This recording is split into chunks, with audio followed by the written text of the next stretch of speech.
in what will go down in history as the watershed of liberating the coffee farmers from the yoke of exploitation. There is a new dawn, a beacon of hope of many small-scale farmers who have been trapped in the island of poverty while their coffee consistently continue to attract premium prices globally, and it has enriched a few middlemen.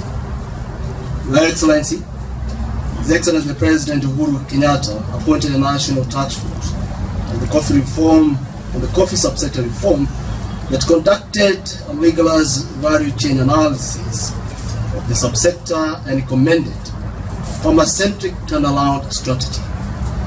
Thereafter, the President appointed the Coffee Subsector Reform Implementation Standing Committee with the mandate to coordinate, oversee, and monitor the implementation of this strategy. One of the pillars among the 8 recommendation pillars is to develop a marketing strategy with a focus on the emerging and promising Asian coffee market like the Republic of Korea, among others. Over the years, Your Excellency, the Republic of Korea has been emerging as formidable in coffee market as evidenced by the growth statistics of its consumption. Its coffee industry is ranked 11th in the world.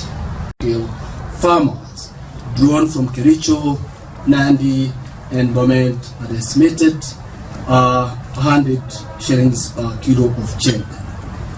Without the new legal framework that allowed the vertically integrated coffee cooperative union, meaning that they can process and mill their own coffee to sell their coffee directly, this historical and barrier-breaking sale would not have been possible.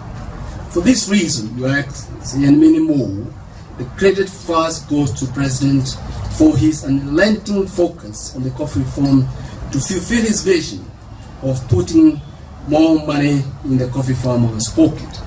Secondly, Your Excellency, there are a few institutions who deserve a mention in this function for their facilitative role that they played. Your Excellency, I would like to recognize the Core Bank and Borori, and for the financial advisory and logistic support that they provided respectively. Your Excellency also allow me to single out Grace.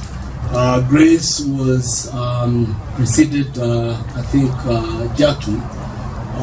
We had started this conversation with her way back in 2016, and I think it's only fair to register that her contribution was actually well appreciated.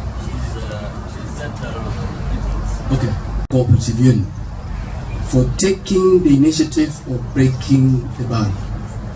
My hope, this direct sale, Your Excellency, will incentivize other coffee cooperative unions to follow. Once again, to keep carrying and Festus in particular. Congratulations, Garasana, keep up the good work. Thank you. This country, way up in the beginning of 1900, the farmers are selling directly to the buyers.